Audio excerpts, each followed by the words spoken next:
You're listening to Crystal Clear English Podcast. Learn English the crystal clear way.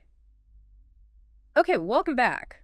Today we're diving into something really interesting, something that affects pretty much anyone learning English. hmm We're looking at how your first language, the one you grew up speaking, really shapes how you learn and use English. Yeah, that's such a crucial starting point. Mm, Your native language, it's not just words.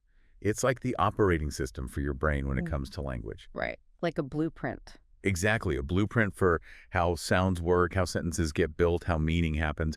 And when you learn English, you're naturally trying to fit it onto that existing blueprint. So our goal here, what we want to do in this deep dive, is help you, the listener, sort of spot those specific places where your native language's blueprint might be, well, influencing your English. And it's not about pointing fingers or saying, that's a mistake. Not at all. No, definitely not. It's more like uncovering these fascinating linguistic patterns. Think of it like finding clues. Right. And knowing these patterns, it's like having a special map for your learning. It helps you avoid common bumps in the road and honestly can speed things up quite a bit towards fluency. Totally. And this applies no matter what your first language is, right? Whether it's, say, Hindi, Spanish, Chinese, Tamil, Arabic. Any language, really. The interactions between language systems, they follow predictable paths. Uh, It's just how multilingual brains work. It's a feature, not a bug. I like that. A feature, not a bug. So we're looking at these influences as like linguistically interesting things. Yeah, like seeing the code of your first language running underneath your English. And once you see that code, you can consciously work with it instead of kind of unknowingly fighting against it. Exactly. It makes learning way more efficient, more insightful, and actually kind of fun when you see what's going on. Okay, let's unpack this. Where should we start? Maybe the absolute basics. Yeah, let's start with the skeleton, the Yeah. foundation, grammar, structure, basic sentence order. This is often where the biggest initial differences pop up. Right, because languages just put words together differently. Fundamentally, yes, English, for the most part, is really quite strict about its subject, verb, object order, SVO. That's the bedrock. Subject, verb, object. So a simple example we often use is I eat mangoes. Perfect. I is the subject doing the action, eat is the verb, the action itself, and mangoes is the object receiving the action. SVO, clear cut. But that's not universal, is it? Not even close. A huge number of languages, spoken by billions, actually use a subject-object-verb structure, SOV. Think Japanese, Korean, Turkish, Hindi, many others. Okay, SOV. So if we take our English sentence, I eat mangoes, and try to map it onto that structure, Following that SOV pattern, you would come out sounding like I mangoes eat. I mangoes eat. Subject first, okay, but then the object before the verb. Exactly. Subject I, object mangoes, verb eat. And that might just look like rearranging blocks on paper, but mentally. And that's a big shift, right, if you're used to SOV. It's a huge mental leap. Your brain has spent maybe decades automatically building sentences with the objects right before the verb.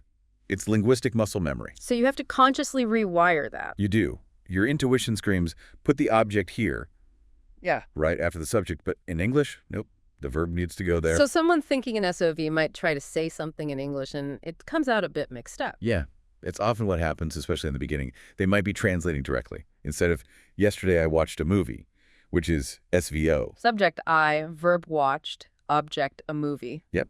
They might think or even say something closer to yesterday I a movie watched, Uh-huh. following their native SOV pattern. And that's why it can sound, as you said, mixed up or just unnatural to a native English speaker's ear. The words might be right, but the order feels off. Exactly. It's like using the wrong assembly instructions. And it goes beyond just simple sentences. This SVO structure influences where you put adverbs, prepositional phrases, how clauses connect. Ah, okay. So it's not just the core three elements. No, it's the foundation everything else builds on. Like, where do time adverbs go? Yeah. In English, often beginning or end. Yesterday I went, or I went yesterday. Mm-hmm. But in an SOV language, it might feel more natural to put it right before the verb. I yesterday went. That direct transfer doesn't quite work in English. So just knowing the rule English is SVO isn't really enough, is it? You have to internalize it. You have to make it automatic. It's about retraining your linguistic reflexes. This isn't just intellectual knowledge, it's habit formation. So how do you practice that effectively? It's not just memorizing, right? No, definitely not just memorizing rules. It needs to be active. Focused sentence building is great. Start simple. Subject, verb, object, of, consciously put them in the SVO order. Okay. Then gradually add complexity. Add adjectives, adverbs, maybe a prepositional phrase, but always keep that core SVO structure solid. And what about listening and reading? Crucial. Pay attention how native speakers structure their sentences. Don't just absorb the meaning. Notice the word order. Where did they place that adverb? Why is the object there? Deconstruct it. Like being a sentence detective while you're watching Netflix. Kind of, yeah. Yeah. Observe the architecture, then try to replicate it yourself. It really is like learning a dance.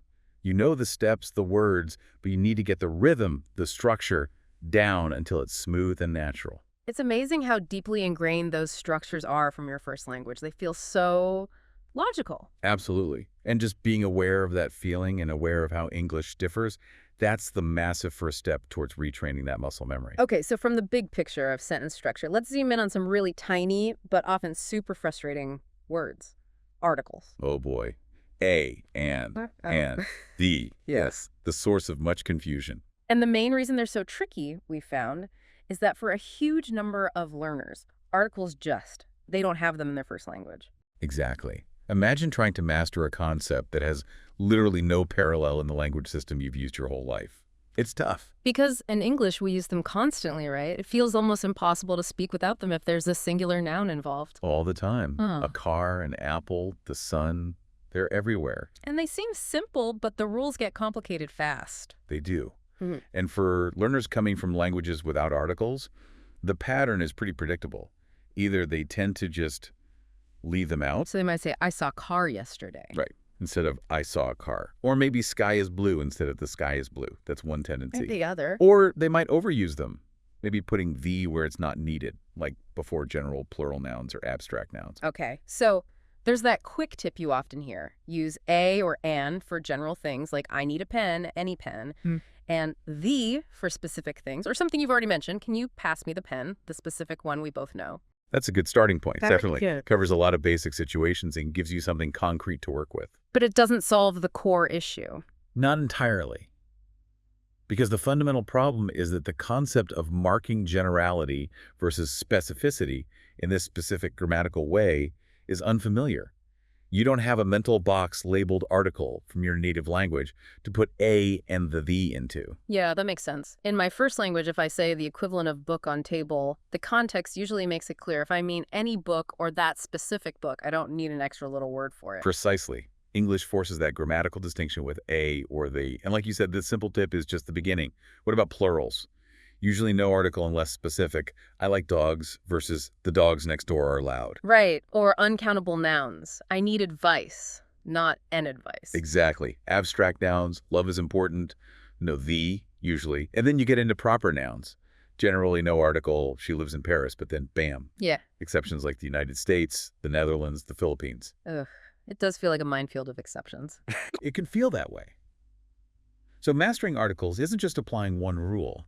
It's about absorbing this whole complex system, when to use them, when not to, and understanding these subtle English distinctions about definiteness, countability, abstraction. It really makes you wonder, how do you get that intuitive feel for something that's just completely absent from your mother tongue? It's like building a whole new sense.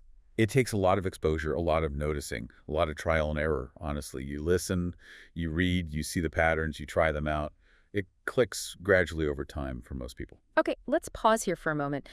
If you're finding this deep dive helpful for your English learning journey, make sure you're following or subscribe to Crystal Clear English Podcast wherever you get your podcasts. We got lots more planned to help you learn English the crystal clear way. Definitely. Don't miss out.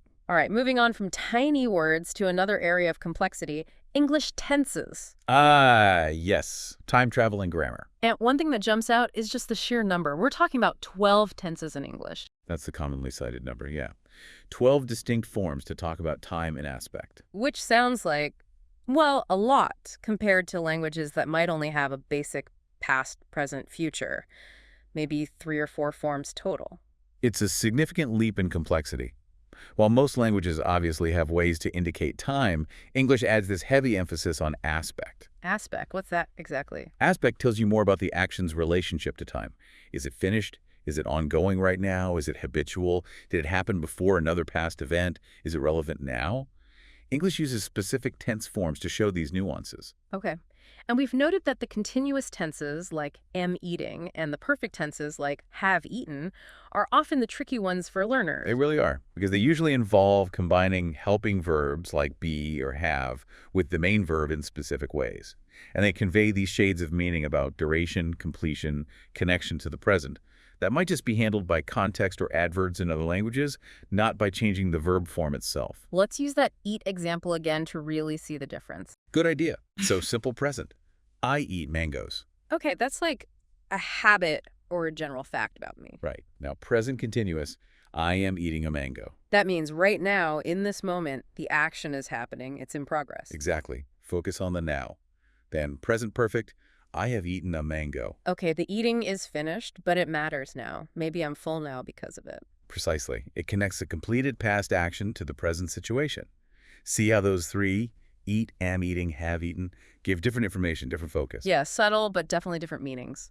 And if your first language mainly uses, say, just a basic present form and maybe a past form, and relies on words like now or context to show if it's ongoing, Then figuring out when to use am eating versus eat or have eaten is a whole new challenge. it requires learning new structures and a new way of thinking about how actions unfold in time relative to when you're speaking. You might naturally default to the simple present, like saying, I eat now, because your language doesn't have that dedicated continuous form like am eating. Or using the simple past when the present perfect is needed to show that connection to now. That's very common too. Maybe using I ate when I have eaten would be more precise in English because the result is important now. The concept of linking past to present grammatically might be new. So mastering tenses isn't just memorizing the 12 forms and names. It's about understanding the job each tense does. Exactly. What specific time relationship does it signal? Is it about duration, completion, repetition, connection to now? You need an internal timeline for each text. When does it start? When does it end? Is it relevant now? Asking those questions. Yeah, that helps choose the right one. Yeah. Because getting the tense right is crucial for clarity. It lets you precisely place actions in time and show how they relate to each other. It's fundamental for clear communication about time. Now, here's something interesting. We've talked about complexity, but here's an area where English is actually simpler for many learners. Gendered nouns. Ah, yes. A sigh of relief for many. In a lot of languages, French, Spanish, German, Hindi, Arabic, many others, nouns themselves have a grammatical gender. Masculine, feminine, sometimes neuter. Where, like, a chair might be feminine and a table masculine for no real reason. Pretty much. You just have to memorize the gender for every single noun. And it doesn't stop there. Oh. Articles, the prea, adjectives describing the noun, sometimes even pronouns or verbs, they all have to agree with the noun's gender. They change their form. Wow. That sounds like a lot of extra mental juggling. It adds a significant layer of complexity, absolutely. Constant agreement checks. So how does English compare? English mostly got rid of grammatical gender for things centuries ago. We use it for inanimate objects. Gender really only applies grammatically when we're talking about people or sometimes animals where sex is relevant, he, she. So if you're learning English from, say, Spanish, where you had to remember la mesa, feminine table, and el libro, masculine book, and change adjectives, English is easier in that respect. Much easier. You don't worry if chair is masculine or feminine. You just say the comfortable chair. The adjective comfortable stays the same regardless.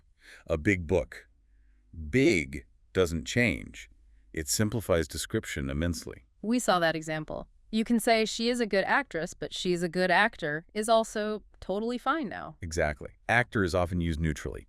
It removes that whole layer of needing to memorize noun genders and track agreement. That must feel liberating. It really does. Yeah. While English has its own hurdles, this is one area where it's genuinely simpler than many other major languages. A bit of a break for learners. Okay, from grammar simplification back to a physical challenge. Pronunciation, the actual sounds. Right. This is where the habits of your mouth, tongue, lips, everything you use to speak your native language meet the demands of English sounds. And often, there's a mismatch. Because English just has sounds that don't exist in other languages. Precisely. Your mouth has spent years mastering the sounds of your first language. English might require movements or positions your tongue has literally never made before. Like learning a new physical skill. It is. It's retraining muscles. Take the classic example, the sound. As in think or this. Yeah, those sounds, linguists call them dental fricatives. You put your tongue tip lightly between your teeth and push air. Many languages just don't have that sound. So what do learners do? They usually substitute the closest sound from their own language. Maybe an ez sound, so think becomes sink. Or maybe a t or ed sound, so this becomes dis. Or even an f sound.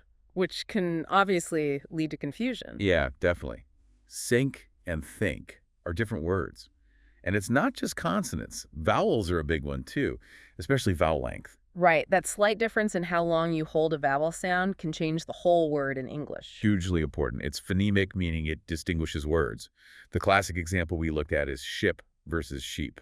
Short I and ship, long E and sheep. Exactly. One's a boat, one's an animal.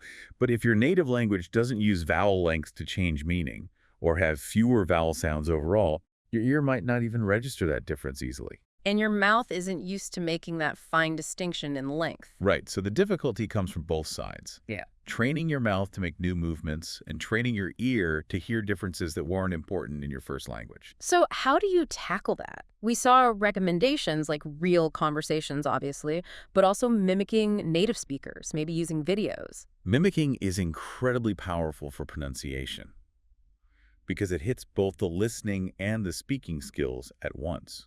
How so? Well, first, you're actively listening, really tuning your ear to the specific sounds, the rhythm, the intonation of native speech. You're noticing things you might otherwise miss. Okay, sharpening the ear. Then, when you try to copy it, you're forcing your mouth to attempt those same physical movements. You're experimenting with tongue position, lip shape, airflow. You can slow it down, exaggerate, repeat. It's like physical therapy for your mouth. Kind of. And seeing someone's mouth move on video can give you visual clues, too.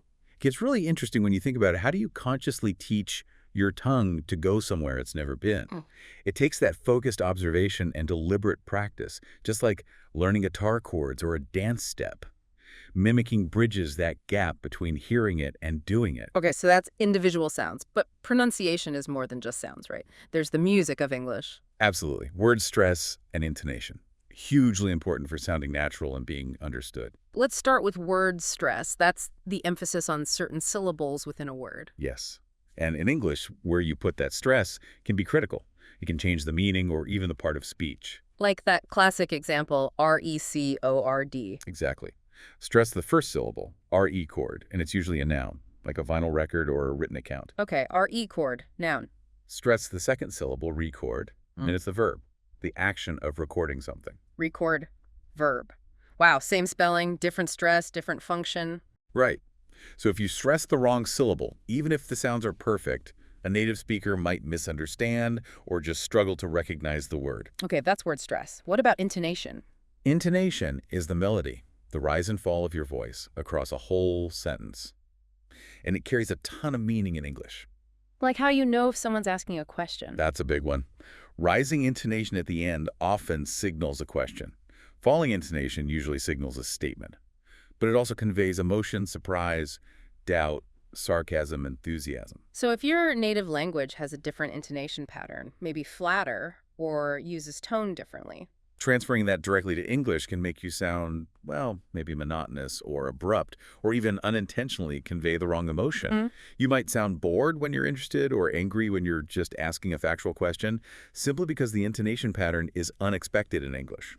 So getting stress and intonation wrong can cause misunderstandings, even if your grammar and vocabulary are perfect. Definitely. It's a huge part of sounding natural and ensuring your intended meaning, including the emotional tone, gets across. Which brings us back again to practice methods like mimicking. Yes. Mimicking isn't just for individual sounds. It's crucial for catching the rhythm of words, the stress, and the melody of sentences, the intonation. You listen for the peaks and valleys in the voice, the emphasis, the flow. And then try to reproduce that music yourself. Exactly. Maybe even exaggerate it at first. Tap out the rhythm.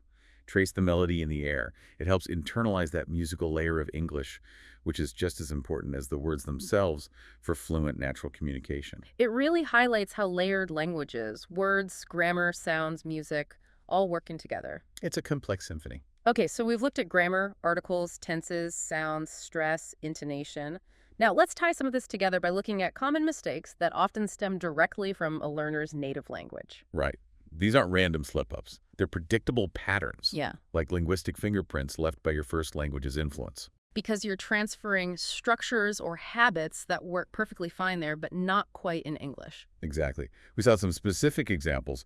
One was about sentence structure, adding a simple tag like no at the end of a sentence. Like, you like pizza, no. Yeah. We noted this happens with speakers of some Asian languages and potentially others too. Their language might have a simple all-purpose tag like that. But in English, you need the more complex auxiliary verb plus pronoun tag like, you like pizza, don't you? So that no is a direct translation of a different grammatical system. Precisely. It's logical from their perspective, but sounds foreign in English. Another big one.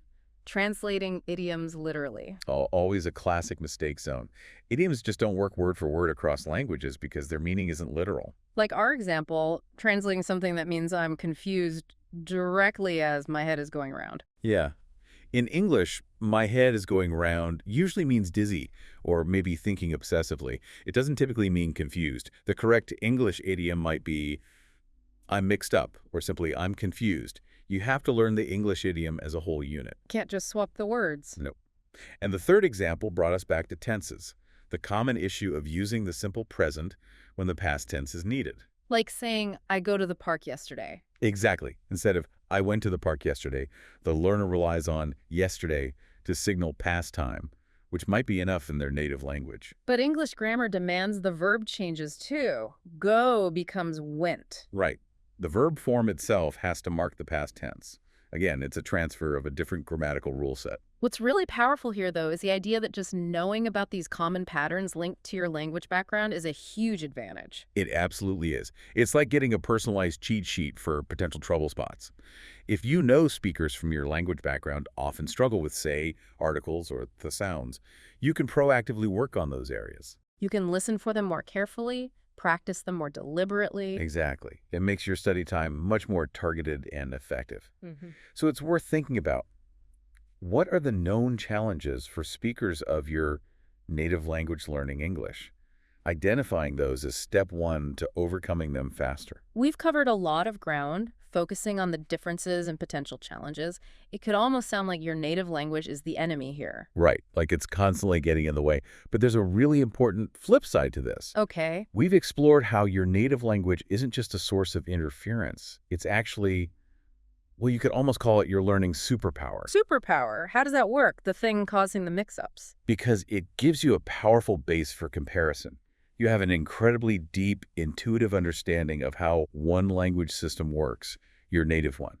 When you encounter something new in English, like its SVO structure or its use of articles, you can compare it directly to how your language does things. Ah. So instead of learning English in a total void, you're learning by seeing the contrast. Exactly.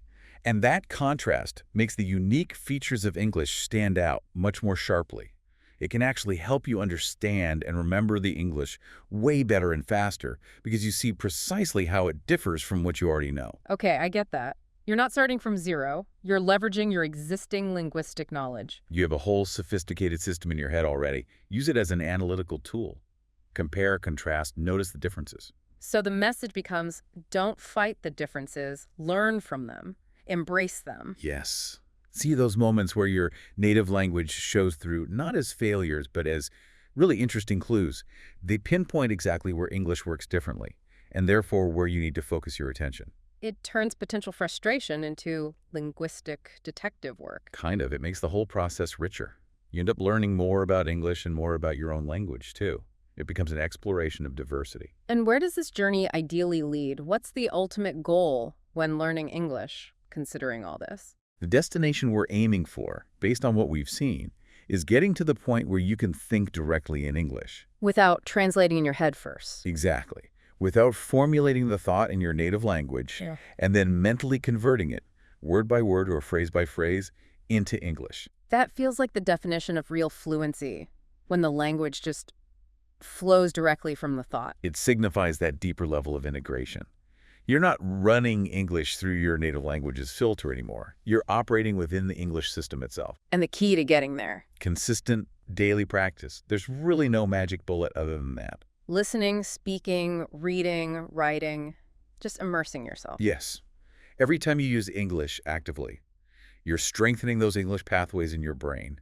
You're reinforcing the grammar, internalizing the sounds and rhythms, connecting English words directly to concepts, and slowly, gradually weakening that reliance on the translation step. You're building new mental habits. You really are. And making that shift from translating to direct thinking. It's not just about sounding faster or smoother. It's a profound cognitive change. It means English has become one of your brain's natural operating systems for thought and communication. You're truly living in the language. So wrapping up this deep dive, it seems the big takeaway is that understanding how your native language interacts with English is incredibly powerful. It really is. It's not about getting bogged down in mistakes. It's about using that knowledge strategically to learn smarter and faster. It gives you that personalized map highlighting where to focus your efforts for the best results. Absolutely. So keep practicing, stay aware of these fascinating linguistic crossroads, and remember that every step you take, every pattern you notice, move you forward. Don't let the differences discourage you. Let them guide you and make the journey more insightful. And maybe think about this as a final thought. Language isn't just words. It's a way of structuring thought, of carving up reality. The grammar, the sounds, the concepts embedded in a language subtly shape how its speakers might perceive the world. So, as you learn English, with its own unique ways of handling time, objects, and ideas, you might not just be learning a new communication tool. You might be gaining a slightly different lens to view the world through. Exactly. A new perspective, born from exploring linguistic diversity. It makes you wonder, doesn't it? What stands out most for you now, thinking about these differences? Definitely something to ponder. Well, that's all the time we have for this deep dive. If you enjoyed it and want more insights into mastering English, please do hit that follow or subscribe button for the Crystal Clear English podcast. We'd love to have you join us again. Thank you so much for listening to the Crystal Clear English podcast. As the saying goes, learning another language is like becoming another person.